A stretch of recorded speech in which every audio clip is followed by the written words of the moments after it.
The truth is, if you're waiting for your product to be good enough before you start selling, you've already lost at the starting line. Startups don't die because of a lack of technology. They die because no one wants to buy. All the advice like, just build it and customers will come, is a dangerous excuse. A psychological trap that's killing thousands of founders every year. Success doesn't belong to perfectionists. It belongs to those who dare to knock on every door, face rejection, and sell even when the product is unfinished. This is a lesson hard-earned with sweat, one that Airbnb, Stripe, DoorDash, and Brex all learned and survived. In this video, we will expose the deadly myths and lay out every step you must take to get your first customers at all costs. Don't do this, then your startup deserves to die. And now, let's shatter the sweet illusions and confront a raw truth. No one is coming to save you, except yourself. Part 1. Do things that don't scale. The mindset of a starter. This is the single most important truth every founder must engrave in their mind. Your product doesn't find users by itself. No one knows who you are, and no one cares how much passion you've poured in. If your startup is to live, you must breathe life into it, barehanded. Each of your first users must be recruited through your own energy. This is not a long-term strategy. It's a spark.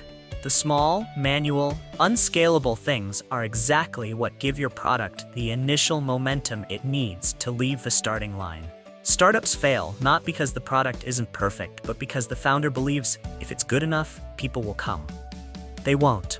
Avoiding customer interaction hides behind excuses like writing more code, optimizing the product, designing a better logo, which no one cares about. What startups need is real-world validation. Does the market need you? You only learn this by directly reaching out, listening, and responding instantly. Only then does the product truly begin to exist. The do things that don't scale mindset is the opposite of marketing automation, SEO, or performance ads. You don't need ad skills. You need to get off your screen and call, knock, text, and ask people. Because it's not scalable, it forces deeper understanding. It breaks your safety barrier and exposes you to real feedback. And there's no better market test than the silence you hear when you pitch directly. That's when you know what must change. If you're still early stage, don't think about scaling. Scaling is for growth stage. Right now you need to start a fire, and fire needs human fuel. You send emails by hand, host calls, write personalized user guides, even sit next to a user during their first experience. You do everything others won't. That humility is essential. Not because you're small, but because you need living data. The only thing that ensures survival. Scaling too soon is suicide. Manual is the origin of survival. A product that no one uses isn't a product. It's a hypothesis. And hypotheses don't make money. You can't validate the market with a Google sheet. You need to see where users get stuck, where they get excited. People lie in surveys, but behavior doesn't lie. Direct interaction, no middleman, reveals truths no dashboard will show. This is how great companies began. One user at a time, one email at a time, one meeting at a time. Imagine you have a raw diamond. No one sees the value, except you. Reaching early customers is like polishing that diamond. Every rejection is a grind. Every wow, I need this reveals a new shine. No feedback is meaningless. No early customer is too small. Don't wait for someone else to appraise you. You must be the one to step up and make that diamond shine. Doing every little thing by hand also teaches you persistence. Many don't quit because their product is bad. They quit because they're tired of begging for users. But this is when you're laying the foundation. Every early user is a brick. They aren't just paying customers. They co-create the product with you. They are your invisible dev team. Enduring companies don't start with virality or ads. They start with trust from the first 10, 20, 50 people willing to try something new. Here's the compass for every founder. Your first product doesn't need to be perfect. It needs to be used. Each real user experience brings you closer to product market fit. You need them to frown, ask hard questions, criticize. That's when you break and rebuild in the right direction. The most successful founders aren't the best coders. They're the most patient at doing things no one wants to do. They listen, they fix, they try again, until someone is willing to pay. Part 2. A startup doesn't fly on its own. The founder must push it. A startup is not a self-starting engine. It's a cold, lifeless rock, and only you, the founder, are warm enough to get it rolling.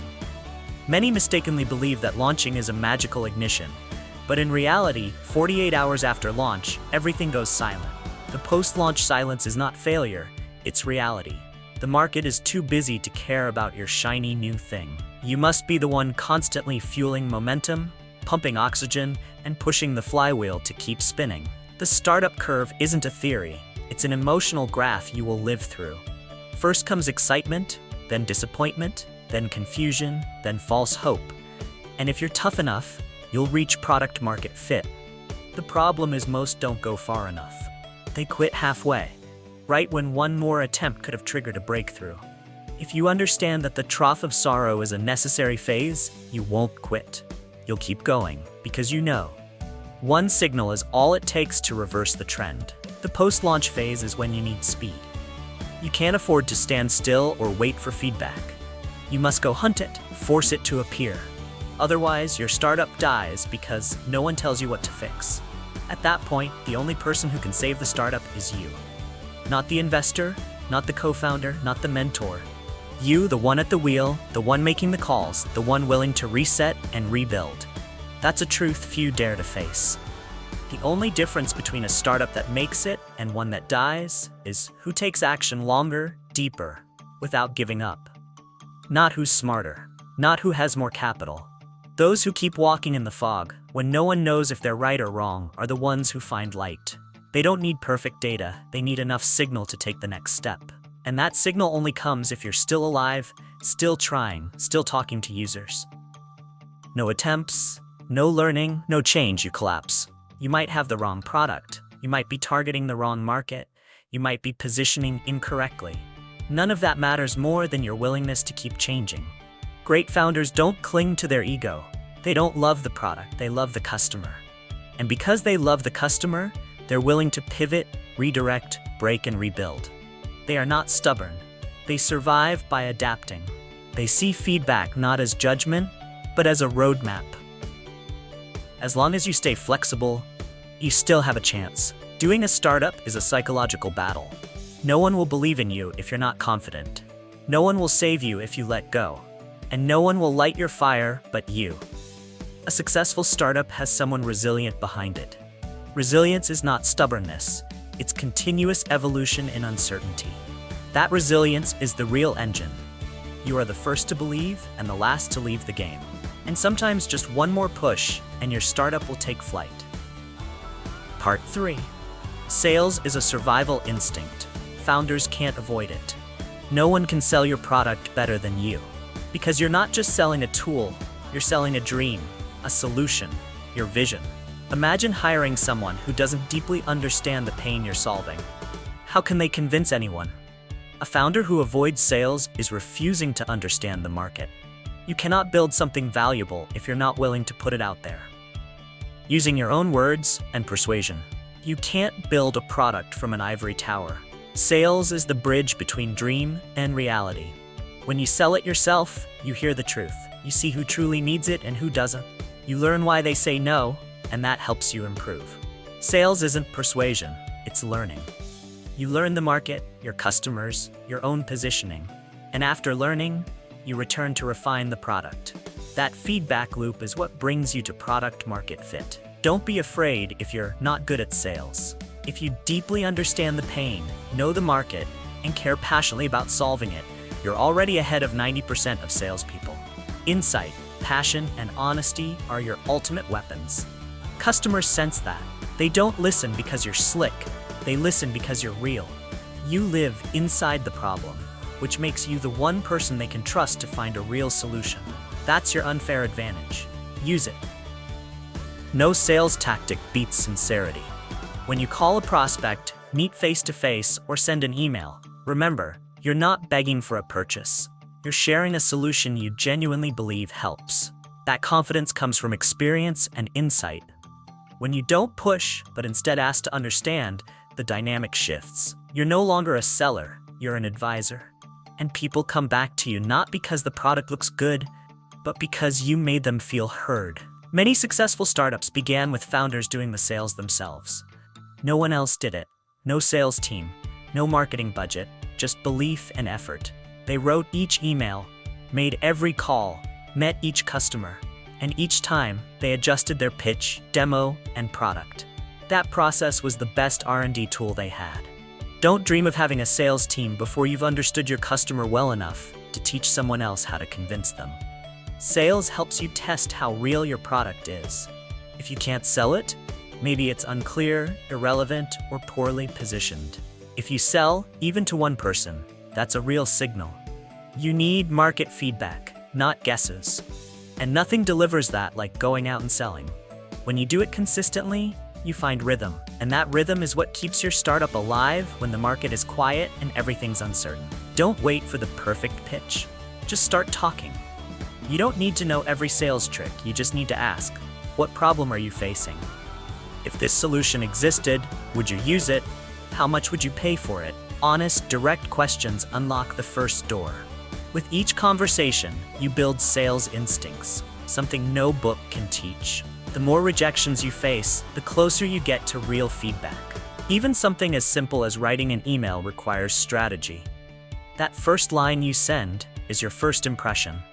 The recipient will instantly know, do you understand what you're talking about? Do you really know their industry? Your email doesn't need fancy words. It needs to be clear. The simpler, the more genuine, the better. You're the founder. Let them see that. They'll respond not because of your product, but because you're serious enough to be worth a reply. And that's how conversations begin. Sales doesn't take away the purity of being a product builder. On the contrary, it brings the product to life. A line of code matters more when you know who's using it. A feature becomes more valuable when it solves a real pain, and you only feel that when you're on the front lines. Building great products plus not knowing how to sell equals death. Building average products plus knowing how to talk equals still a chance. So learn to sell by starting now. The right mindset is not build it then sell it. It's sell it to know what to build. If you get this, you'll escape the build, measure, guess loop. Instead, you'll drive the loop. Measure, learn, build. That's the living cycle of a startup. Each conversation refines your map. Sales is a compass. Those who understand this will find their market faster, with less cost, and stay clear of the trap of self-delusion. Part 4. Case Study. How Brex got their first 10 customers. When starting out, the smartest thing you can do is look around and ask, who are the most accessible first customers? Brex did exactly that. They didn't run ads. They didn't launch PR campaigns. They simply reached out to startups in their own community. They leveraged the YC network, where dozens of companies lacked a business credit card, and they didn't wait for a perfect product. All they had was a virtual card. But that was enough to solve a real problem for someone who needed it now. Brex not only picked the right audience, they chose the right message. In emails sent to fellow YC startups, they wrote clearly, no personal guarantee, no annual fee, tailored for tech startups. This message struck directly at the core needs of their target market. They didn't explain in circles, they led with value. More importantly, they created a sense of scarcity. Only 10 trial slots available. That triggered action, which every sales email should aim to do. The lesson here is extremely practical. You don't need a perfect product to start selling. You only need to identify your minimum functional moment when the product is good enough to deliver value. For Brex, it was the virtual card. No app, no dashboard, just something that solved a clear pain. Starting simple gave them early feedback, fast iterations, and a continuous improvement loop. Every customer was a learning experience, and the sooner you learn, the higher your chances of surviving. Interestingly, Brex's email wasn't perfect. It was longer than usual, multi-paragraph, even a bit messy, but it still worked. Why? Because it hit the right person at the right time with the right problem. This is a golden lesson. Content beats design. A clear email with real insight and direct value will always outperform a beautifully crafted message that says the wrong thing. Recipients don't care how eloquent you are. They ask, do I have this problem? Is this solution clear? What's the risk? If you answer that, you win. Brex didn't stop at sending emails. They personally onboarded every single customer. They didn't send a sign-up link and walk away. They guided each user, answered questions, and handled every issue. This is the purest form of doing things that don't scale. And it works. They didn't obsess over optimization. They focused on delivering the best first experience possible. As a result, they retained users and gained deep product insights. No system can replace the founder's direct enthusiasm in the early stage. Part 5. Writing your first sales email. How to get a response. The first email you send to a customer is your first bullet in the battle for attention. Don't treat it as a product introduction. It's a test of your ability to understand the customer, communicate value, and drive action. A good email gets a reply. To make that happen, ask yourself, would I open this if I were the recipient? If not, rewrite it.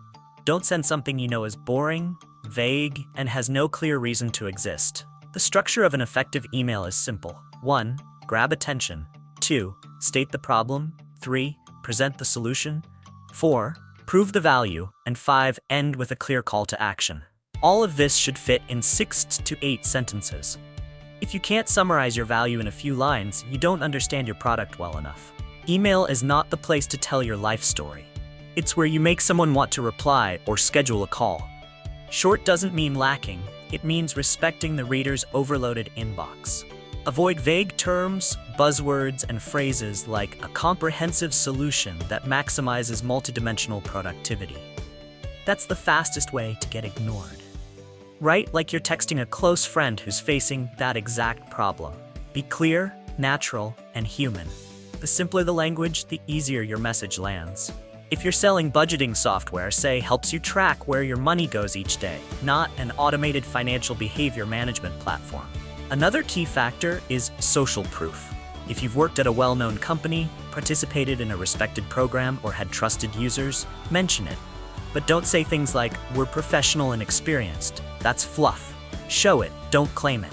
For example, I previously worked on product X where we improved conversion by 30%, is more convincing than I know this space well. Evidence beats claims. The website you link in your email should be radically simple. Recipients won't scroll through 7 pages. They need to immediately see what your product does, who's using it, how much it costs, and how to try it. Use real images, screenshots, short videos, or GIFs. If your product is complex, make a 30 to 60-second video explaining the benefit clearly. Don't waste time on beautiful but empty landing pages. People don't need fancy, they need clarity. Always state that you're the founder in the email. Don't hide behind Team XYZ or customer support. Recipients are more open when they know the founder is reaching out, the person who understands the product best. It makes them feel like they're speaking to someone who cares and has decision-making power. This dramatically increases reply rates. Say it simply. I built this because I faced the same problem. Nothing is more persuasive than genuine empathy. A common mistake is sending an email and waiting. No, you must follow up. Send a reminder after 3 to 5 days if there's no response, using a short, polite nudge. Just checking if you saw this. Totally fine if now's not the right time. Many leads reply on the 2nd or 3rd attempt, and don't be afraid of being a bother. People who truly care will appreciate respectful persistence. Sales is a game of gentle repetition. Your email should include a final hook, a clear call to action, CTA. Not, feel free to check it out, or let me know if interested. Say, do you have 15 minutes this week for a quick demo? Or here's a link to schedule a time, I'll explain more. An email without a CTA is like a store without a checkout counter. Don't leave them guessing. Show them the next step. Make it simple, and limit their options to drive action. A pro tip, you can include a GIF directly in the email or a screenshot of your product in use. Visuals add instant appeal, especially if your product has a clear interface. But don't overdo it. GIFs must be short, lightweight, and display directly in email. For video, attach a YouTube link with a clear thumbnail. Every visual element should serve one goal. Make the reader say, ah, this is simple. I want to see more. Avoid technical clutter. Keep it human. Before hitting send, ask yourself 3 questions. 1. Will the recipient understand what I do in 10 seconds?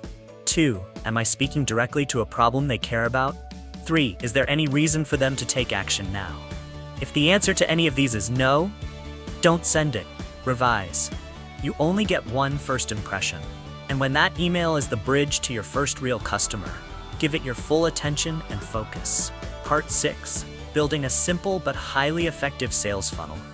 A sales funnel isn't some complex diagram reserved for professionals. It's an action roadmap. When you're selling, you're guiding prospects through specific steps: awareness, interest, engagement, trial, and payment.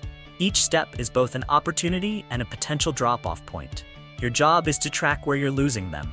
Are they not opening emails? Not responding? Dropping off after the demo?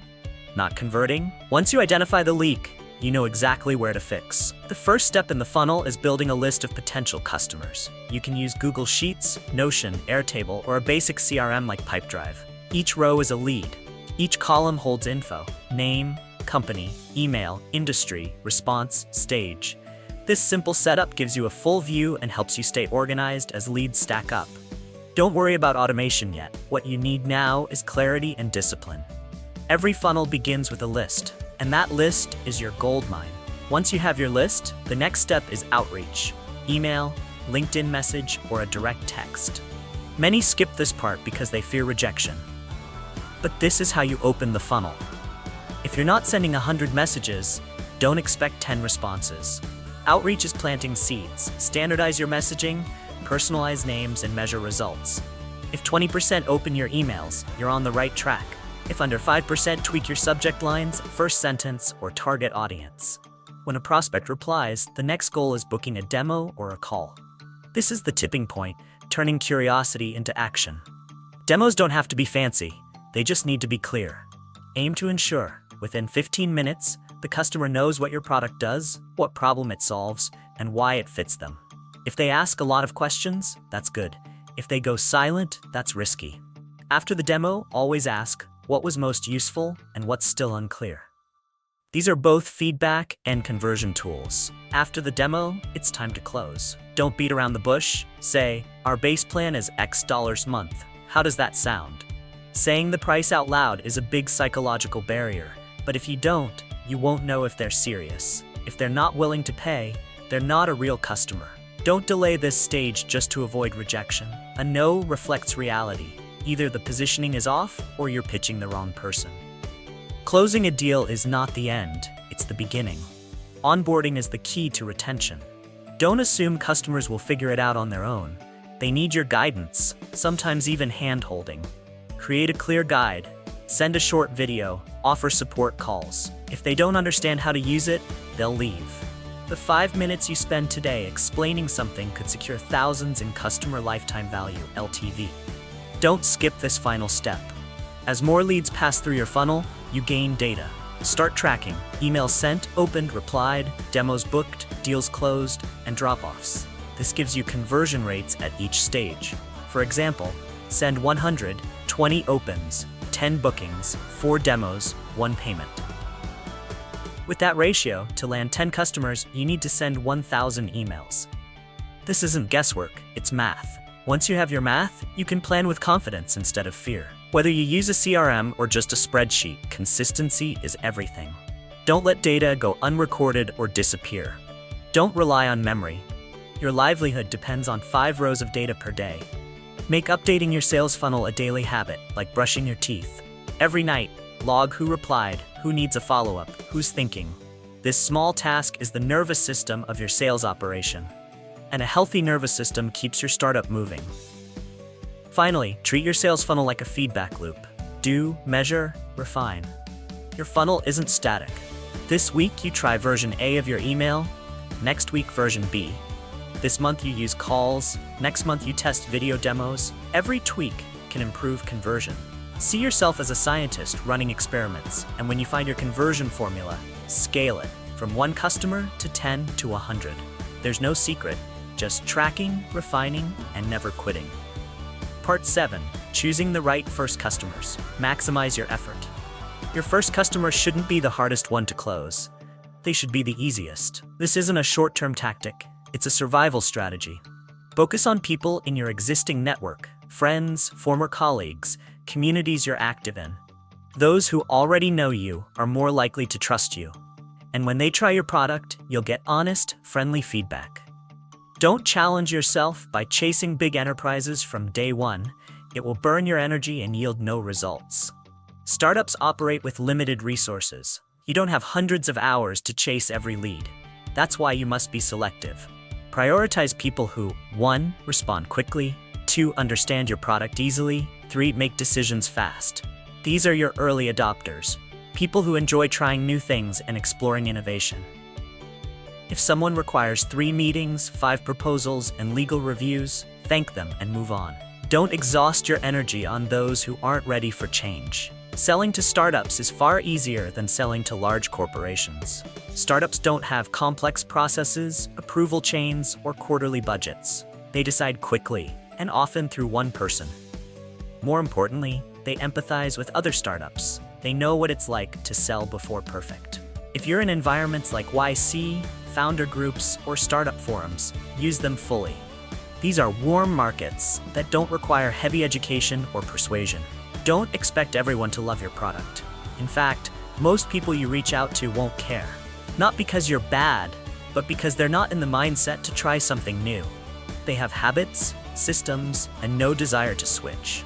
Don't waste time convincing people who aren't ready for change. Spend time finding those who are. This shifts you from pleading to filtering. Great salespeople don't try to sell to everyone. They choose the right people to talk to. When you reach a potential customer, ask questions to qualify them early. Do they have a budget? Do they have decision-making power? Do they see this problem as urgent? If the answer to all 3 is yes, move forward. If not, stay in touch for later, but don't chase. Fear of missing out can make you cling to leads who will never convert. Be decisive. You need feedback, not vague hopes. Focus on those who act, not those who vaguely promise. A simple but powerful tactic. Use your personal network. A warm referral is always easier to close than a cold one. Ask your friends, mentors, or former teammates. Do you know anyone facing problem X? A referral from a trusted source creates instant credibility. While you're struggling with cold outreach, a well-timed intro can cut through 5 steps of your funnel. Your first customers aren't luck. They come from building a low-resistance path intentionally. Part 8. Pricing strategy. Charge money even if you're not perfect. If you're not charging money, you don't have customers. You have testers. This is a truth many founders avoid. They fear rejection when it comes to price, so they choose to give it away first, figure out pricing later. But this kills long-term growth. When you don't charge, you can't tell whether people actually value the product, because people only commit when they pay. And if they're willing to pay, that's the strongest signal that you're moving in the right direction. A free customer is never as serious as a paying one. Free users will use your product casually, give minimal feedback, and invest little time learning how it works. In contrast, paying customers will demand support, share real issues, and give you valuable data to improve quality. Don't fear, no one will pay. Fear you don't know who really needs it. Price isn't a barrier, it's a filter. And this filter can save you months of chasing the wrong audience. What's the right price? The answer isn't as cheap as possible. It's the highest price your customer is still willing to pay. Start with a reasonable figure, then increase it gradually until people push back, but still buy. The goal isn't for no one to complain about pricing. The goal is to hear some resistance, but still close deals. That's how you know you're close to true value. If no one pushes back, you're probably undercharging and devaluing your product in the customer's eyes. Instead of going completely free, use a 30-day money-back guarantee model. This gives the customer a sense of safety, but still requires a commitment. Once they pay, they're motivated to try it properly. If they don't like it, they get a refund, and you get a valuable lesson. If they stay, you've got a real customer.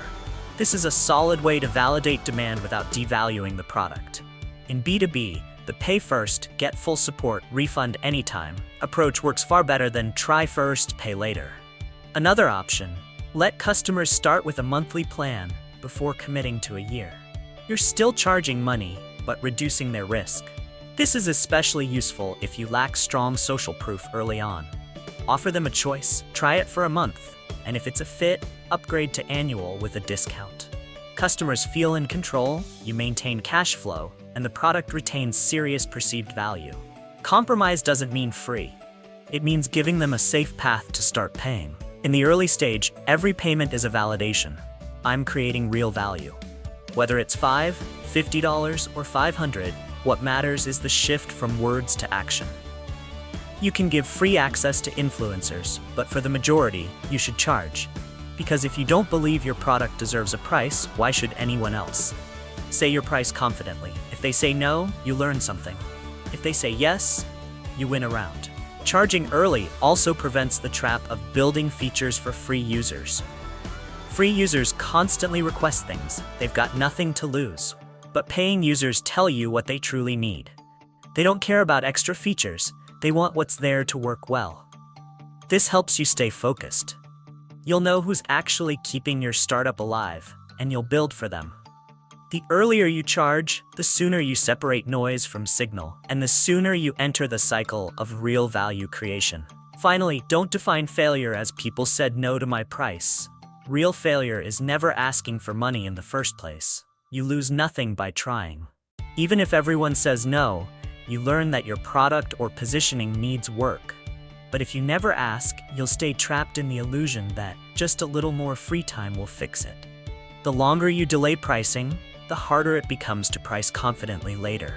Remember, a startup is not a hobby. It must create value that can be converted into revenue. Part 9. Work backward from your goal.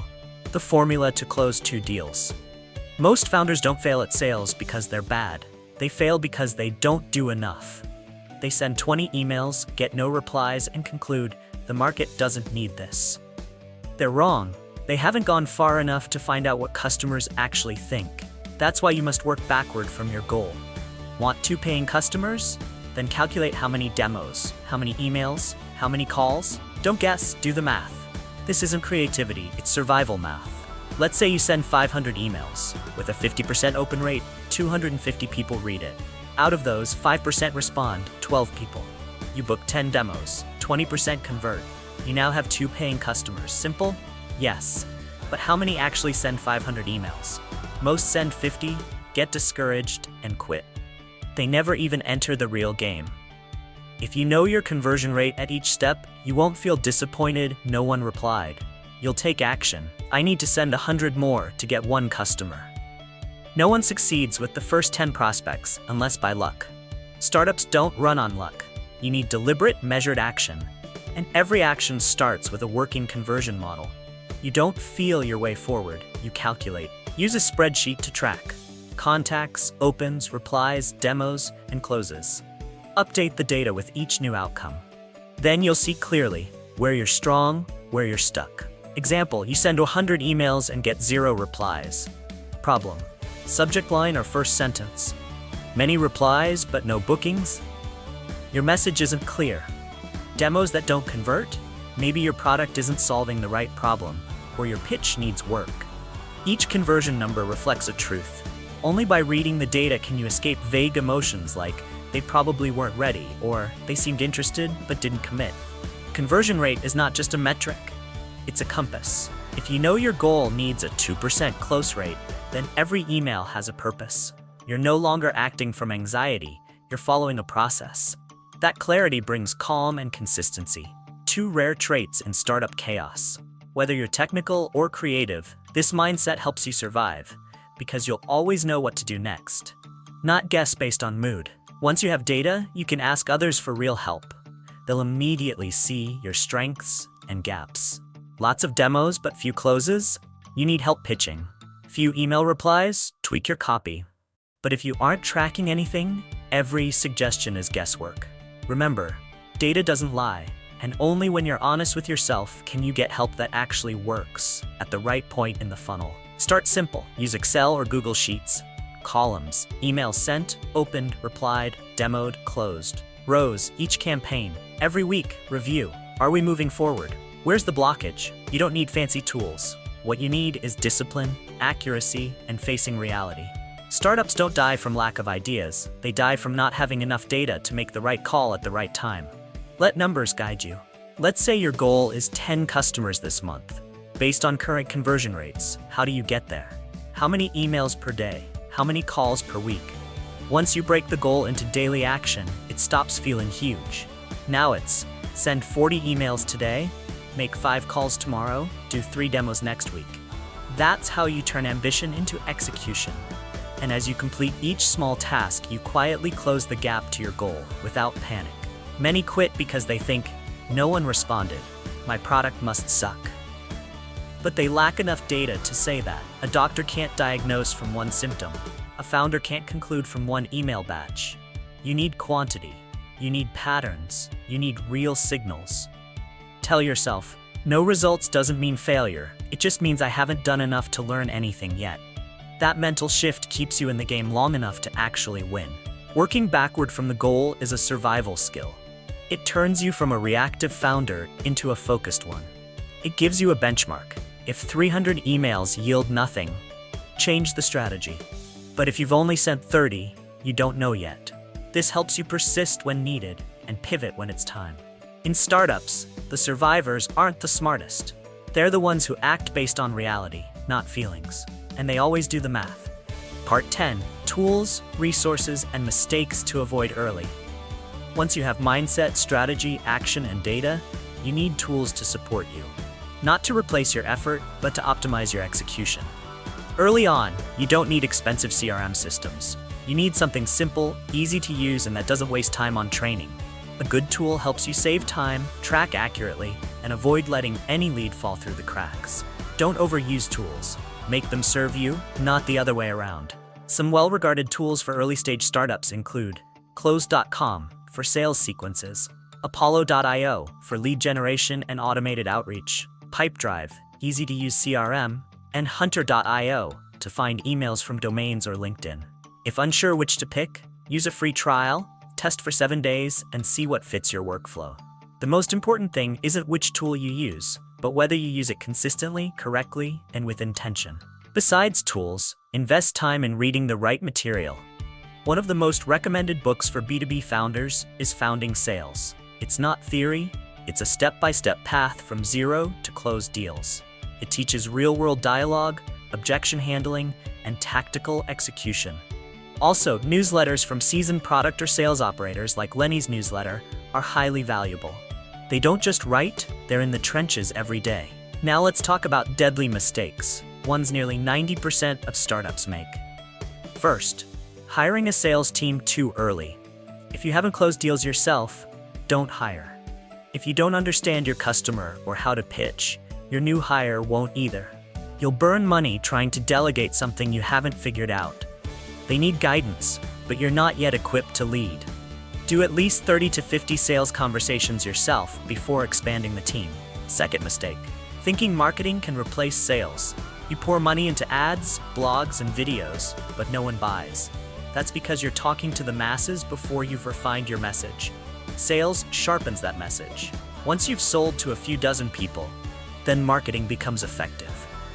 Don't reverse the sequence.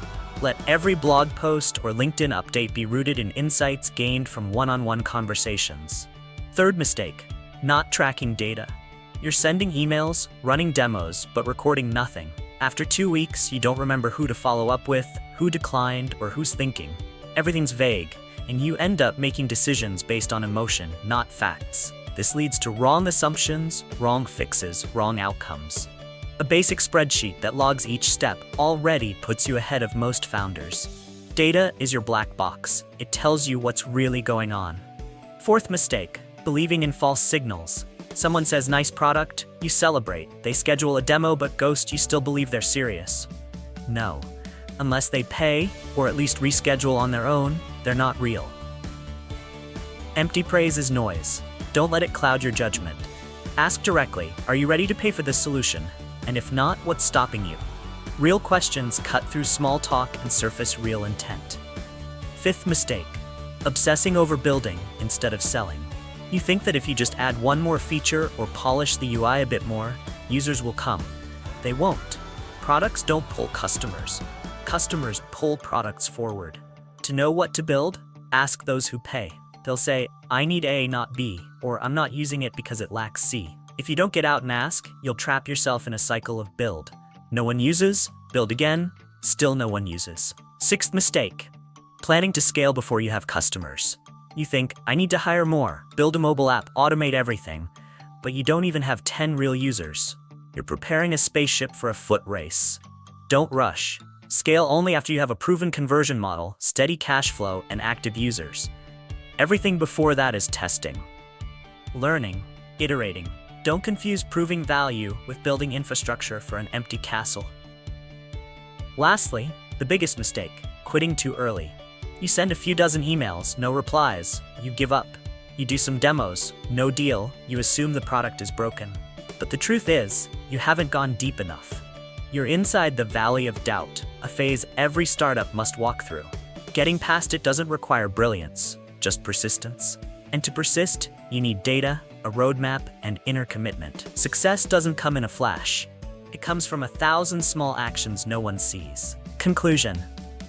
Is sales truly the first thing a founder should focus on? Or is it a symptom of a product that's not good enough? Some will argue, if a product truly solves a problem, the market will find it. But everything in this guide challenges that belief. No one cares about your product unless you actively bring them closer. The issue isn't whether to build or market, it's whether you're willing to step in, sell it yourself, listen, and iterate. But does that mean you must always do things that don't scale? What if you have large capital, a strong ecosystem? Can you take shortcuts? This is where the real debate begins. Does startup success come from discipline and small, consistent action, or from a creative breakthrough, a lightning bolt insight? The answer might not be the same for everyone. But one thing is certain, you must choose your side. Thank you for watching the whole video. Please like and subscribe to the channel so you don't miss the next videos.